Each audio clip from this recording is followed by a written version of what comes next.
y a débat.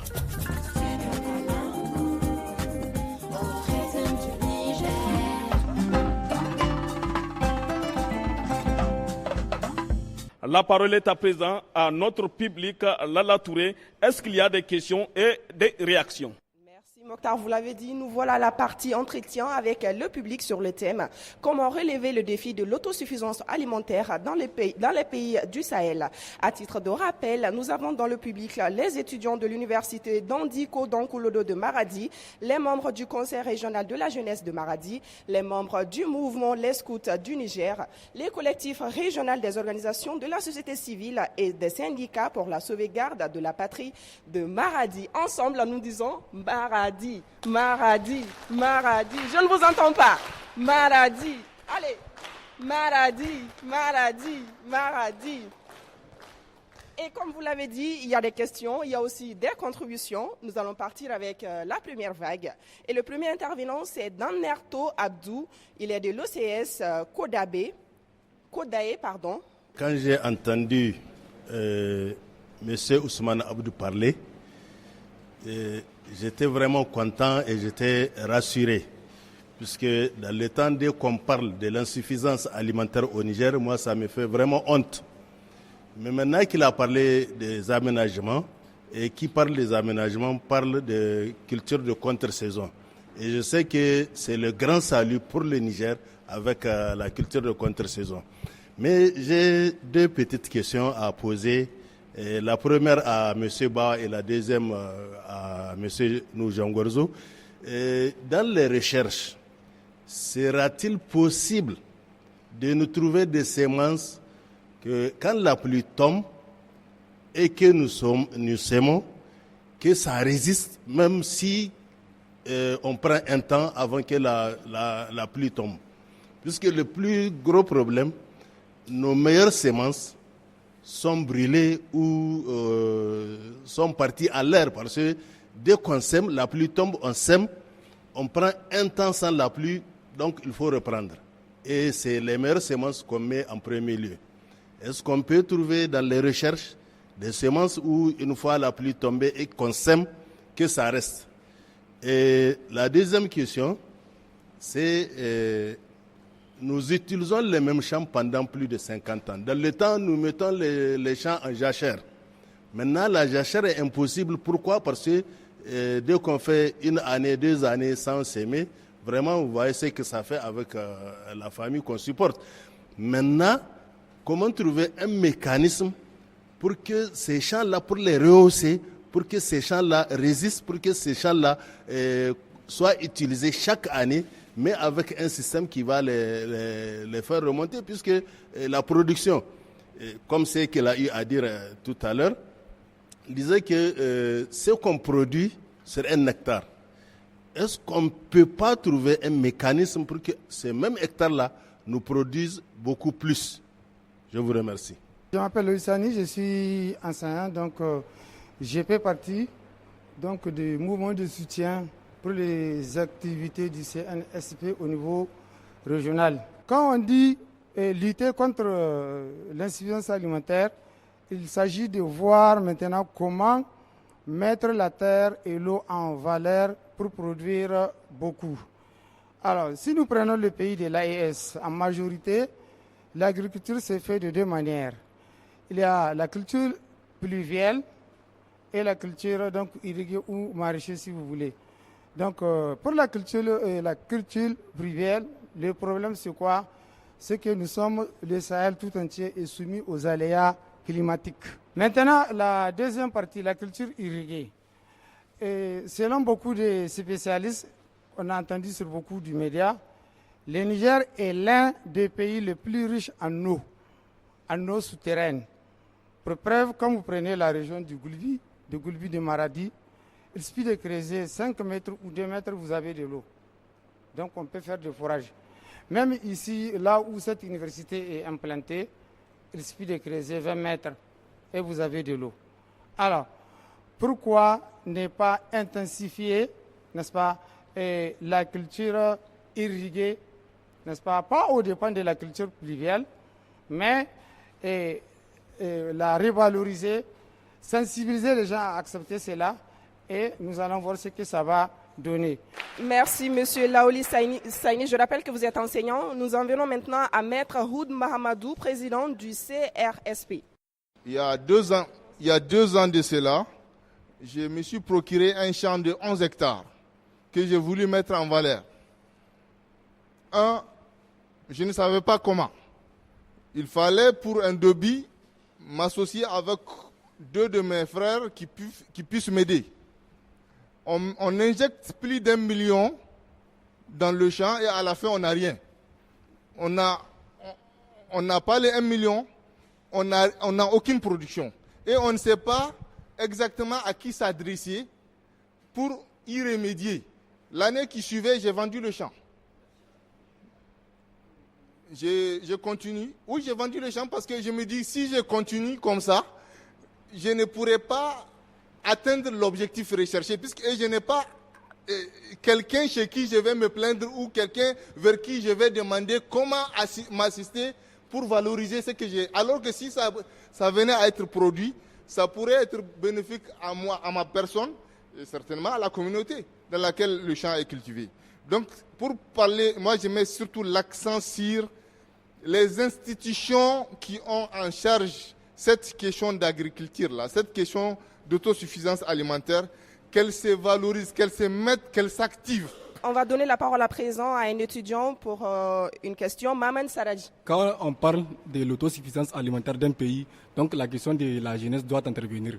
Parce que, quels que soient les moyens et les systèmes qu'on dispose, donc si nous n'avons pas une jeunesse mobilisée, donc on ne peut pas cultiver.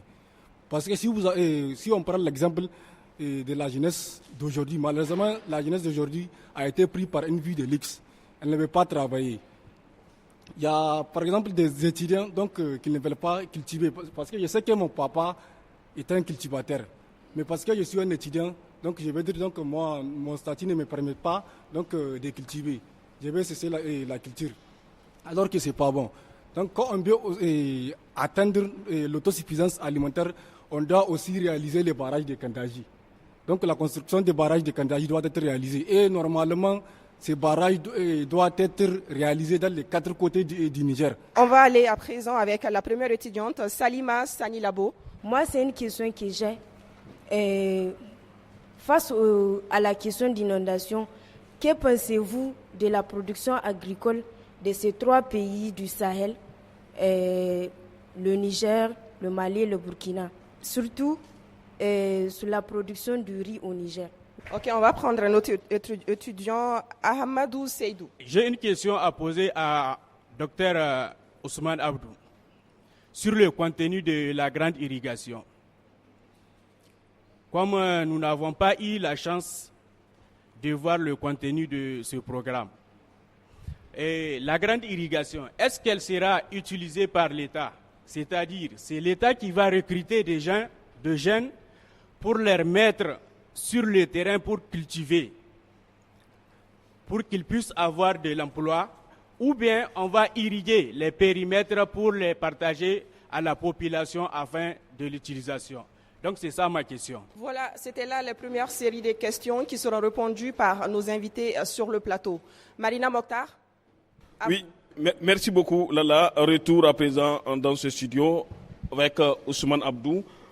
Ousmane Abdou, comment promouvoir l'appui, conseil et assistance aux producteurs? Tout à l'heure, un intervenant disait qu'il avait acheté un champ à 1 million la saison prochaine. Il a déjà vendu. Il n'a rien produit. Il a vendu le champ. Voilà. Comment faire pour produire l'appui, conseil et assistance aux producteurs? Merci de cette quand même importante question qui mérite des éclairages.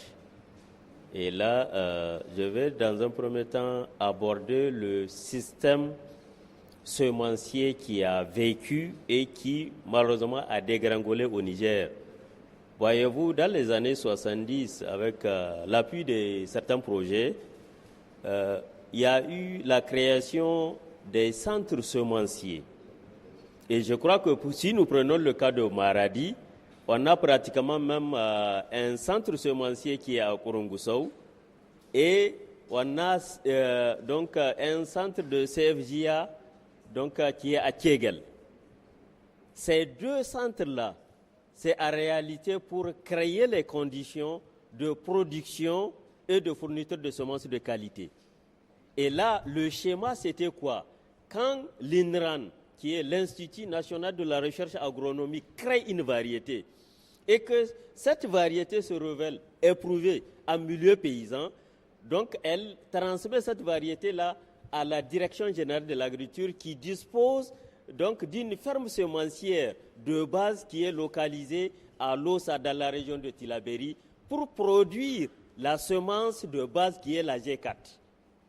Parce que là, l'INRAN crée, donc c'est des variétés, donc des pré-bases G3 ou G4 qui transmet donc à la ferme de Lossa. La ferme de Lossa a la responsabilité la ferme de Lossa, ça se trouve où?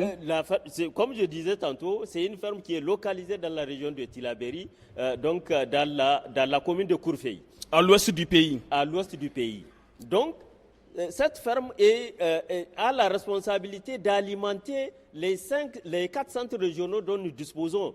Nous avons un centre de multiplication de semences dans la région de Dosso qui n'est pas loin de Niamey, qui est un centre de Guéchémé. Je parlais de Kourongoussou dans la région de Maradi, mais on a un centre aussi de Doukoudougou dans la région de Tawa. Et un centre de multiplication de semences dans la région de Zender, dans la partie sud, donc dans le département de Magaria, donc qui est aussi en Guelgamzi. Donc voilà un peu le schéma semencier qui existait depuis dans les années 70-80. Et on a adossé des CPT-CPR pour la formation des jeunes agriculteurs au niveau de toutes les régions. Donc c'était pour créer des pôles, des techniciens assez avertis pour la production agricole. Et en termes de formation, si hormis donc l'université, on a l'IPDR qui formait donc également des encadreurs pour le monde rural. Et actuellement, moi, je m'en charge d'une direction de promotion des filières et des chaînes de valeur agricole à la Direction générale de l'agriculture. J'ai un certain nombre d'enseignants qui étaient recrutés. Ils étaient agronomes, entre-temps, il n'y a pas de recrutement de l'État. C'est après, quand ça a relancé, donc finalement, ils ont été recrutés. On est ensemble. Professeur Bawa Ibrahim, tout à l'heure, un intervenant avait posé la question, à savoir le déséquilibre entre la forte pression démographique et les ressources foncières disponibles. Que faire pour rendre disponible la terre et comment faire pour que la jeunesse occupe la terre? Ok, merci. D'abord, je dirais le problème foncier, c'est un problème important. Donc, quand j'ai dit par famille, en moyenne 2 hectares, c'est vraiment bloqué. Au niveau des villages, on pense que les villages sont même collés. On n'a plus de possibilité de faire augmenter la production par l'extension des champs. Ça, de plus en plus difficile. La question des jachères, vous en avez parlé, ce n'est plus possible. Alors, il faut aller dans un élan d'intensification ou de semi-intensification de la production. Comment peut-on aller augmenter la production dans la petite surface avec des aménagements? Il y a des itinéraires techniques qui sont en train de développer. Aujourd'hui, en tant qu'ONG, avec les groupes de mes partenaires, nous travaillons par exemple, nous avons plus de 2500 parcelles de démonstration au Niger sur des technologies agroécologiques éprouvées. Et un enchaînement qui permet de multiplier par 2, par 3 les rendements. Voilà. Alors, je réponds aussi à la question sur les semences. Dire qu'aujourd'hui, cultiver un champ, produire, revient à un programme. Tout producteur, je réponds à mon frère aussi qui a vendu son champ, demande une programmation. Dès le mois d'avril, il faut commencer. Qu'est-ce que je vais faire dans mon champ et comment il faut le faire? Il faut faire un programme de production. Ça devient comme une sorte d'entreprise. Et je vous conseille aussi d'aller visiter parce qu'à Maradi, il y a des producteurs privés sur des grandes surfaces qui font des activités. C'est-à-dire vous-même, vous pouvez visiter et partager les expériences des autres. Maintenant, vous venez vous asseoir et faire votre programme. Aussi, je dirais, il y a les informations météo. Donc, c'est souvent rare. Mais il faut qu'on trouve un cadre vraiment pour permettre aux producteurs de valoriser cela. La date de semis, ce n'est pas n'importe quand qu'il faut aller semer. Il y a des périodes précises, vraiment du début de la campagne. Donc, l'information doit parvenir. Et vous devez voir quelle variété, quel type, quelle catégorie convient à votre zone. des variétés à cycle court. Et maintenant, quels sont les fertilisants? Même la densité des semis. Le mil, on sait qu'on doit semer à 10 000 poquets à l'hectare. Et là, dans le champ, on retrouve déjà 3 000 poquets. Donc, tout est parti déjà pour un déficit. Je voulais aussi réagir par rapport à l'insécurité alimentaire. Moi, je crois qu'une chose est claire. En tout cas, je fais un appel à la sensibilisation. Il faut qu'on sensibilise les gens et qu'on relance la production locale, la consommation des produits locaux. Ça, c'est un créneau important. Parce qu'aujourd'hui, je vais vous dire que les paysans roulent à perte. Quand vous prenez un champ, vous faites le compte d'exploitation, vraiment, à la fin de la saison, il est déficitaire. Donc, les gens roulent à perte. Tout simplement parce que la production est mal vendue. Alors, il faut qu'on trouve maintenant des façons de valoriser cette production. Donc, stimulons la consommation des produits nationaux. Ça, c'est vraiment une campagne qu'il faut faire. Et une fois que le producteur va avoir un revenu consistant de son champ, et c'est ça qui va lui permettre, un petit pilotage par l'aval, de revenir chercher les semences améliorées qu'il faut, acheter les matériaux agricoles. Ça doit se faire. On ne peut pas comprendre un pays aujourd'hui où, par exemple, l'huile d'arachide, je ne sais pas pour combien de milliards on achète chaque année, l'huile de cuisine, par exemple, on ne sait même pas ce qu'il y a dedans. Alors qu'on a l'huile d'arachide que tout le monde ici aime bien et qui est de très bonne qualité et qui est une production nationale. Le riz aussi, c'est une question. Le mil, d'ailleurs, on ne le consomme pas. De plus en plus, même dans les campagnes, on retrouve que maintenant, à milieu de que le riz est en train de prendre de l'importance. Ça ne va pas. On m'a parlé des poulets qui viennent d'ailleurs. Comment voulez-vous qu'on avance alors qu'on a un potentiel? Donc vraiment, il faut qu'on relance la production nationale. Il faut aussi qu'on développe la transformation. La transformation. Aujourd'hui, vous êtes à Maradi, vous cherchez le jus de mangue ou le jus de goya, vous n'allez pas en trouver. Pourtant, Maradi, c'est une ville réputée pour vraiment ces productions fruitières-là. Merci beaucoup, professeur. Nous allons prendre également la réaction de Dr Hassanou.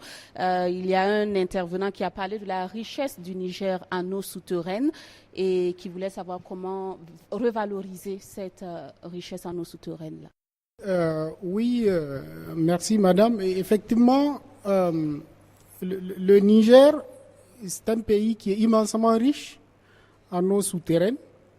Je parle du bassin de Zoulemenden qui couvre le 2/3 du Niger, dans lequel vous avez une grosse nappe phréatique qui peut aider à booster donc l'irrigation.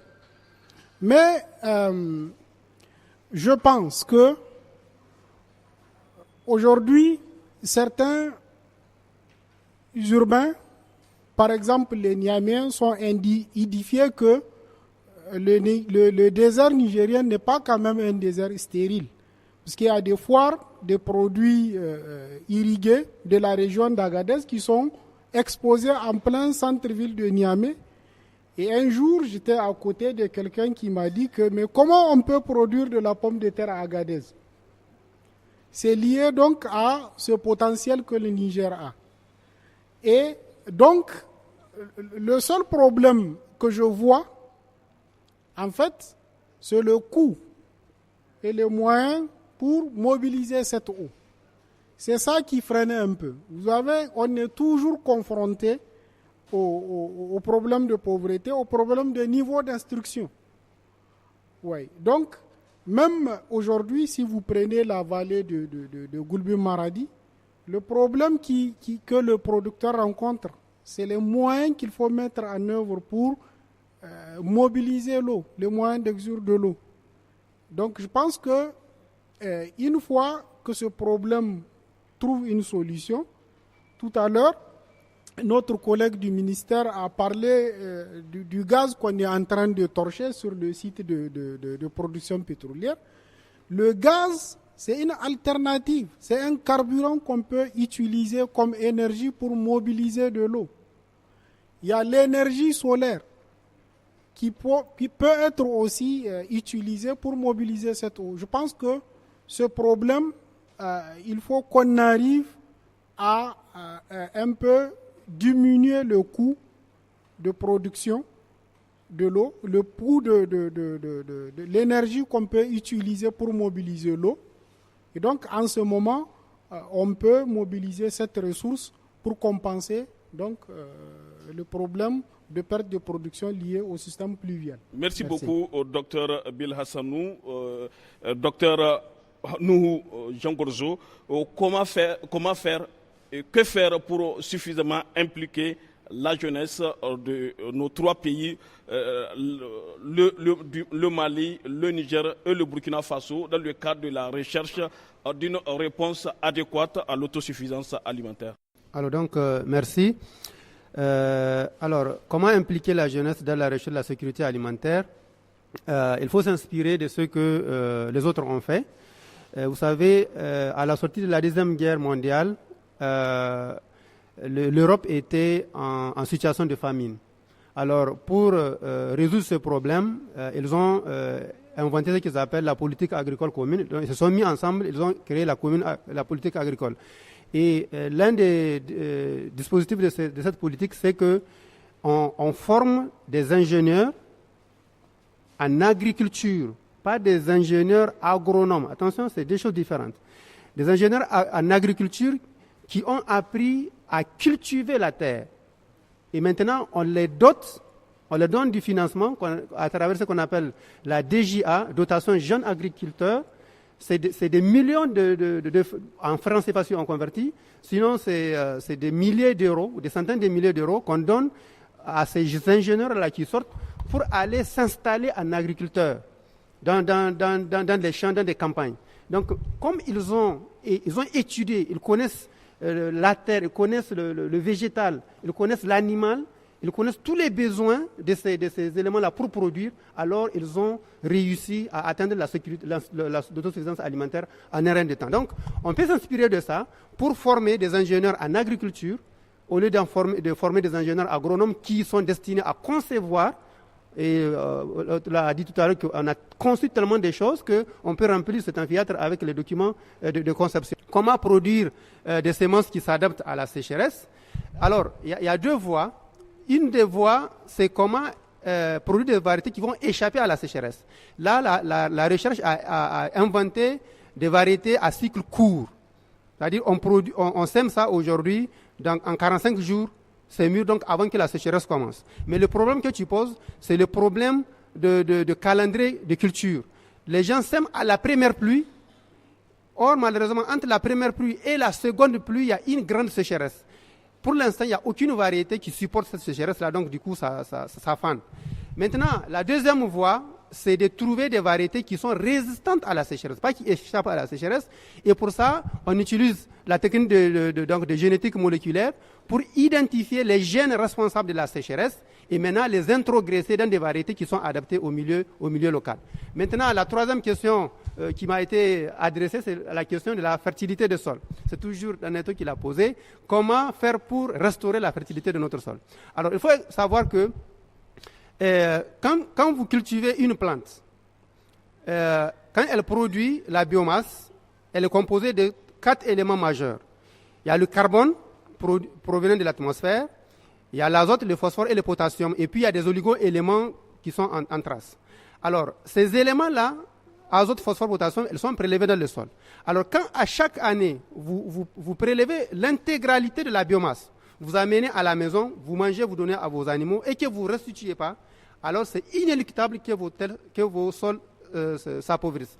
Or, si vous prenez uniquement la partie utile pour vous, les graines, si c'est le mil, le sorgho, les céréales d'une manière générale, et vous laissez les tiges, alors vous restituez une partie de la fertilité. Donc, une des voies, c'est de favoriser la restitution. La deuxième voie, c'est d'apporter de la matière organique.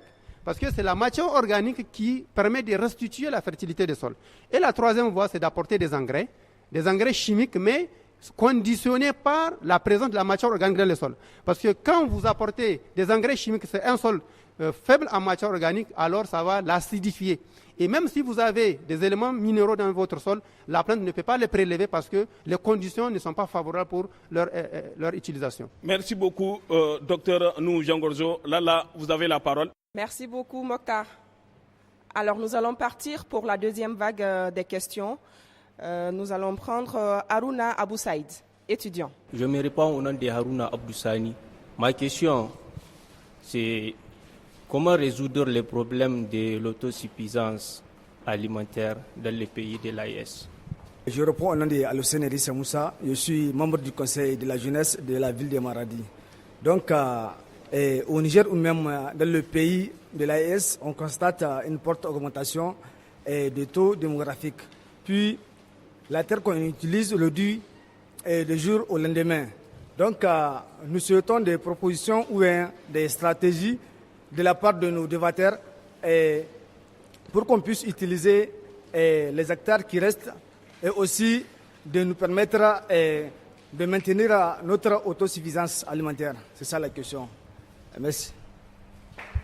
D'accord, merci. On va donner la parole à présent au commissaire adjoint du mouvement des scouts du Niger pour sa question. Vous avez traversé des kilomètres du Mali au Burkina pour arriver au Niger. Et ici au Niger, on a l'habitude de voyager, on voit des terrains. Des terrains, je ne suis pas agronome, je ne suis pas agriculteur, mais quand même, je me dis que ces terres, d'une façon ou d'une autre, elles sont exploitables. Maintenant, ma question, est-ce que l'État nigérien ou bien les États de l'AES envisagent-ils de mettre en valeur ces terres?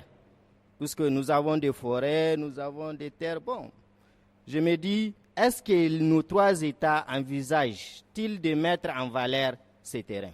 À présent, Yajina Bani Mariama, qui est du mouvement Scout aussi. Bonjour à tous, moi c'est Yajina Bani Mariama, membre de l'association des scouts du Niger.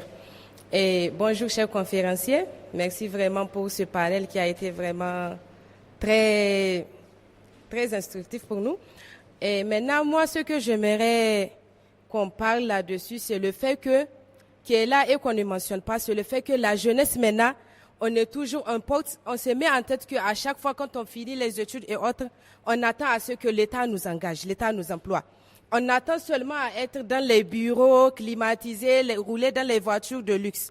Or, nos diplômés qui sont là maintenant, ils sont là juste assis à attendre à ce que cet État-là les embauche. Ils ne se dirigent pas vraiment vers la terre. Donc, ce qu'on doit vraiment, étant la majeure partie de la population, pour vraiment lutter contre cette insuffisance alimentaire, on doit vraiment booster ces jeunes-là à ce qu'ils retournent à la terre. Comment faire pour vraiment aider ces jeunes-là à avoir les terrains, à travailler la terre, jusqu'à ce qu'ils insistent les autres là qui sont là assis à attendre à ce qu'on les embauche. Voilà, moi c'est Ibrahim Aboukar Moussa, étudiant à l'université d'Anikodonkoulou de Maradi. Sans trop tarder, je me lance directement pour poser mes questions. Pourquoi pas mettre en place des mesures de prévention pour contrôler les niveaux de l'eau et réduire les risques d'inondation, tels que la construction des digues, de barrages, des systèmes de drainage pour enfin réutiliser cette eau en notre avantage.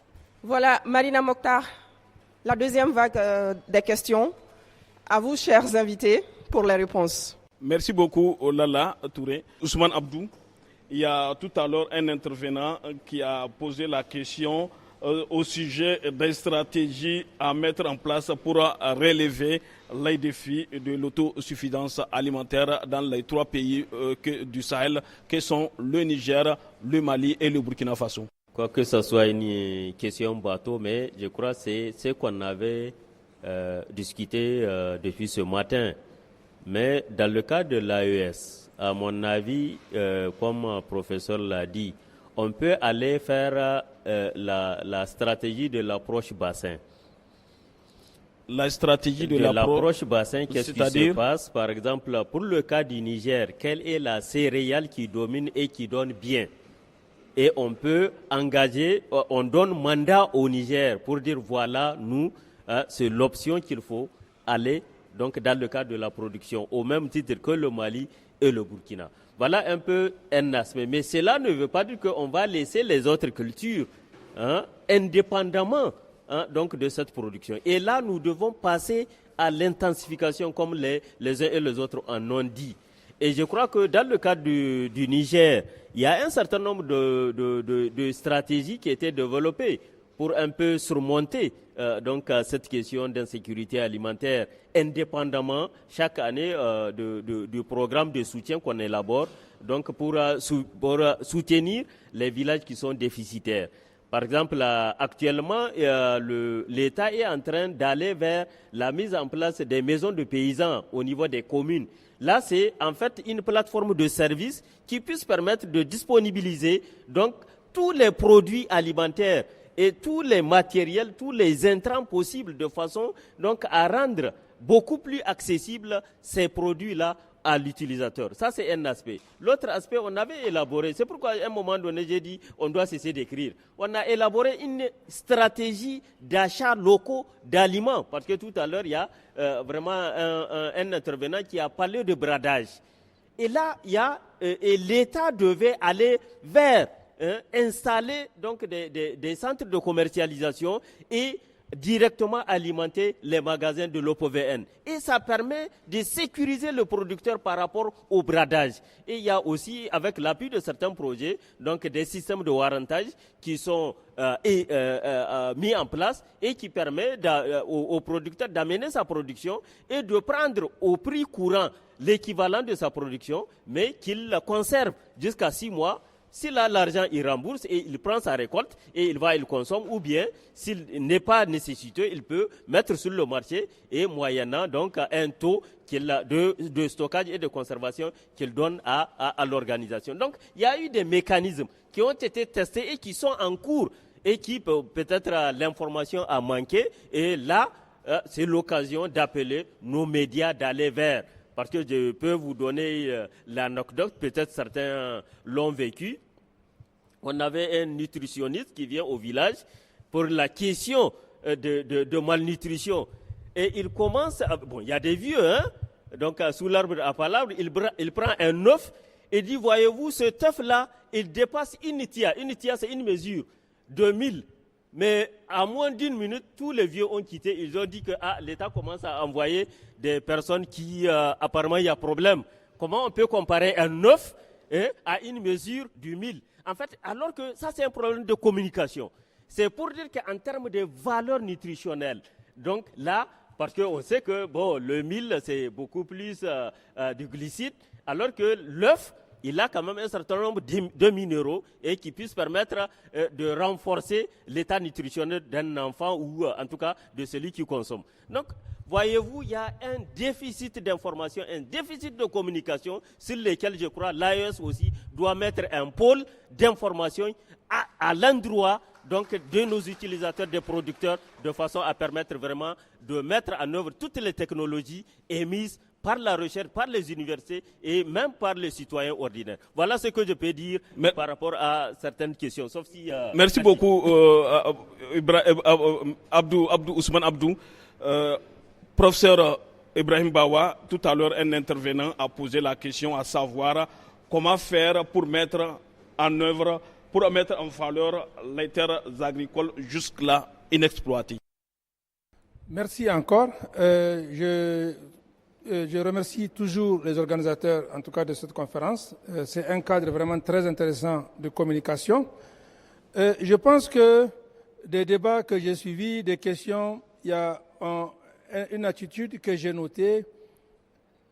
De toute façon, la population agricole est majoritairement formée des jeunes. Et je pense qu'il y a un message qu'on doit maintenant envoyer vers les jeunes. Il ne suffit pas de s'asseoir et de dire comment faire la sécurité alimentaire, comment arriver là-bas. Je pense qu'il faut vous dire que vous êtes les principaux acteurs.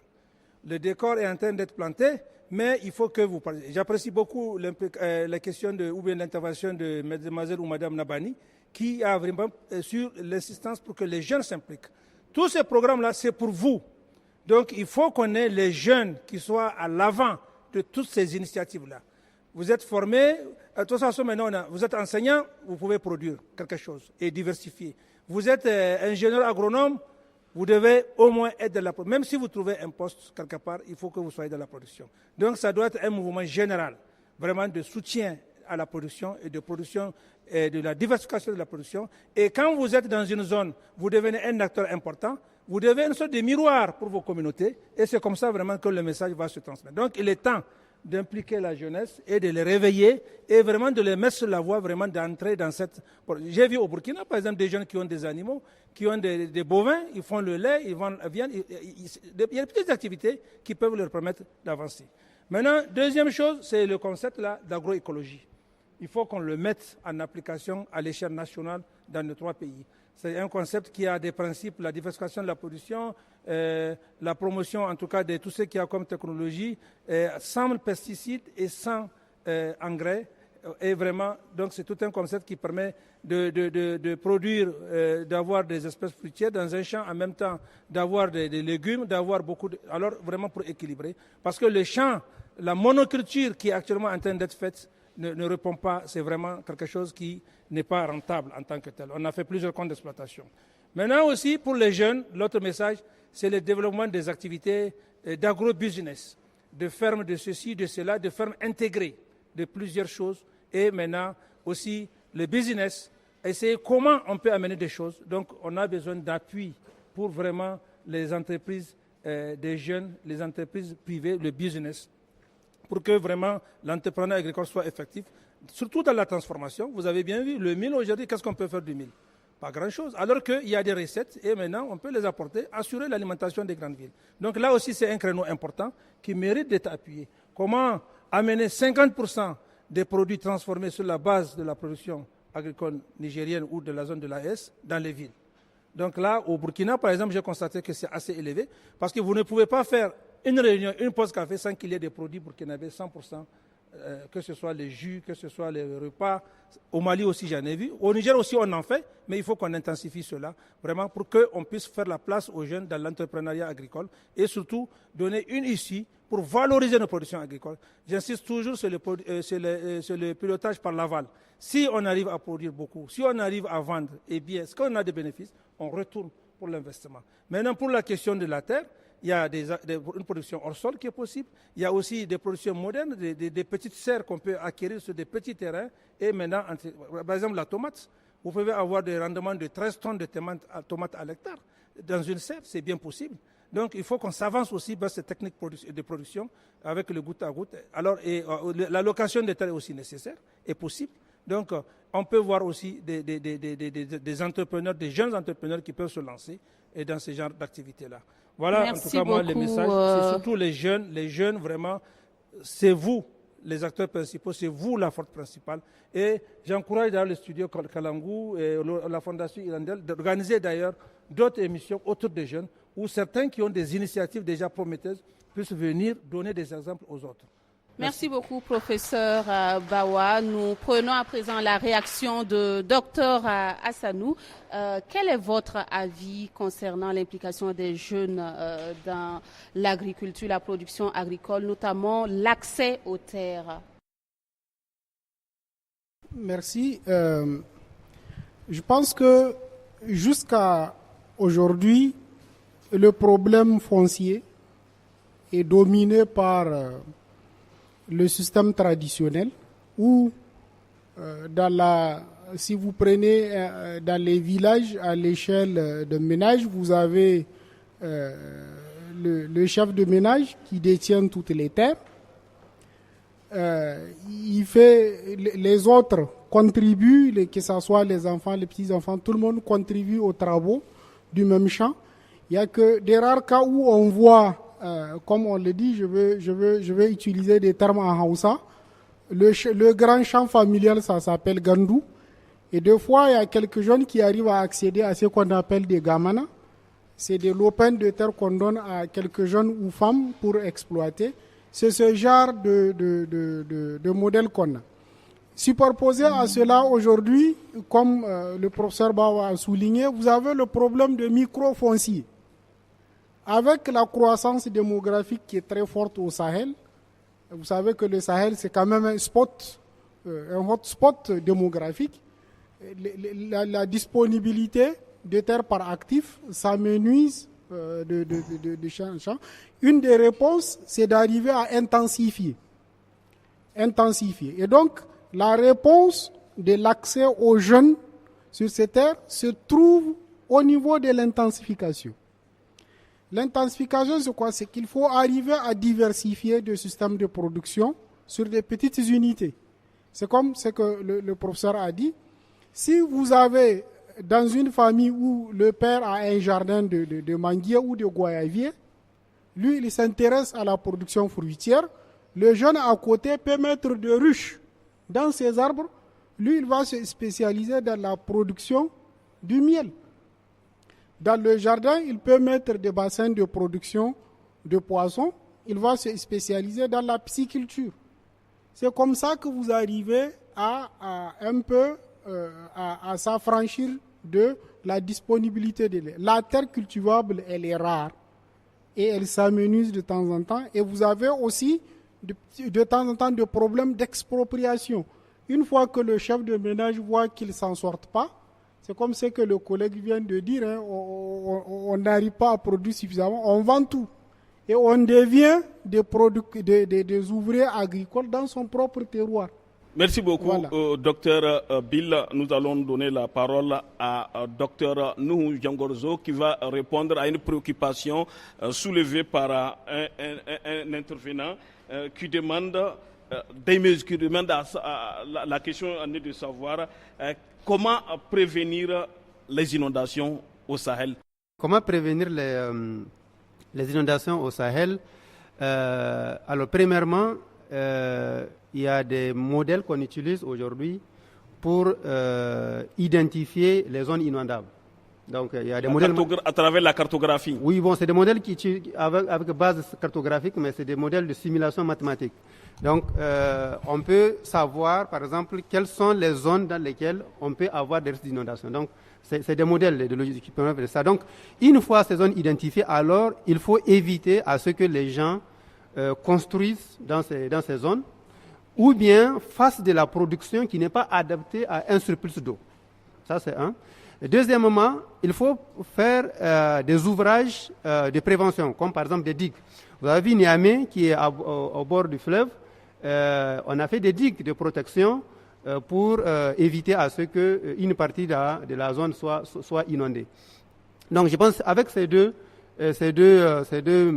solutions, ça peut aider. Après, maintenant, la troisième idée, c'est que au cas où l'emplacement humain est déjà là dans une zone inondable, alors il faut avoir un mécanisme pour informer les gens des risques d'inondation, pour pouvoir évacuer les gens afin de réduire les dégâts. Mais je pense qu'il y a d'autres questions qui ont été posées. Je pense que ça mérite d'être répondu. Par exemple, rapidement. Voilà la question sur la mise en valeur des terres. Il a dit, quand tu circules de Niamey à ici, ou bien de Ouaga à Niamey, tu vas avoir beaucoup de terres non exploitées, ce n'est pas agricole. Mais ça joue un autre rôle, donc écologique. Si on détruit toutes les forêts, on transforme en culture, mais on va avoir d'autres problèmes de sécheresse et d'autres problèmes donc de désertification. Donc ça joue un rôle extrêmement important. Même si on a les capacités de mettre en valeur toutes les terres, on n'a pas le droit de le faire. On n'a pas intérêt à le faire parce que ça va créer d'autres problèmes et la solution qu'on cherche, on va avoir l'effet contraire. Donc il y a une autre question sur comment faire en sorte que les producteurs tirent meilleur profit de leur production. Il a dit que les gens produisent, mais juste à la campagne, pendant la récolte, ils vendent tout et après ils deviennent des gens vulnérables. Alors ça, c'est un problème très sérieux partout, notamment ici au Niger, parce qu'en fait, les gens sont très pauvres. Il y a des gens actuellement, ils vivent des crédits.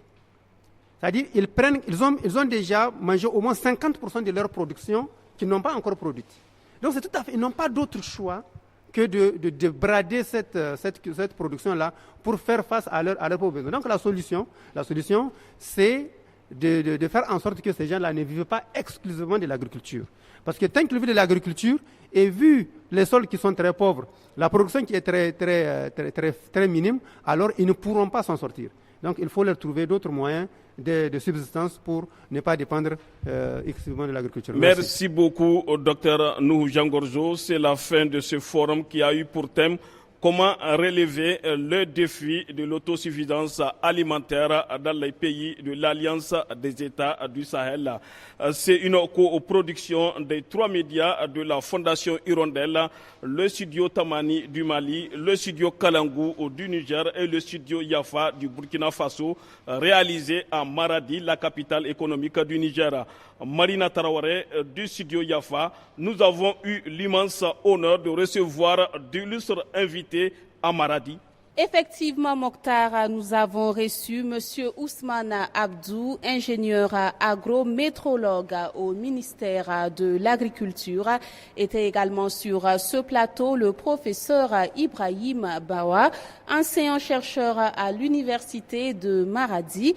Dr Nouhou Jean Gorzo, enseignant-chercheur à l'université d'Andiko Dankulodo de Maradi.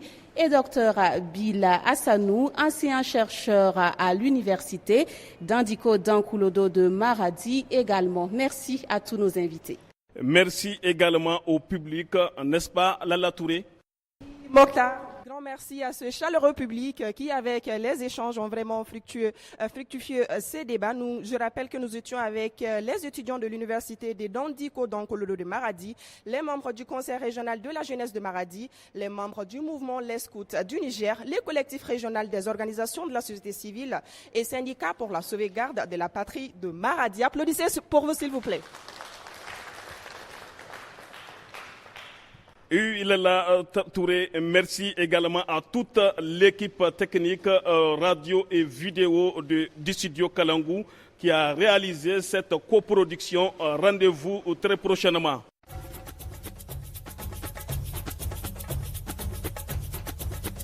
Il y a débat.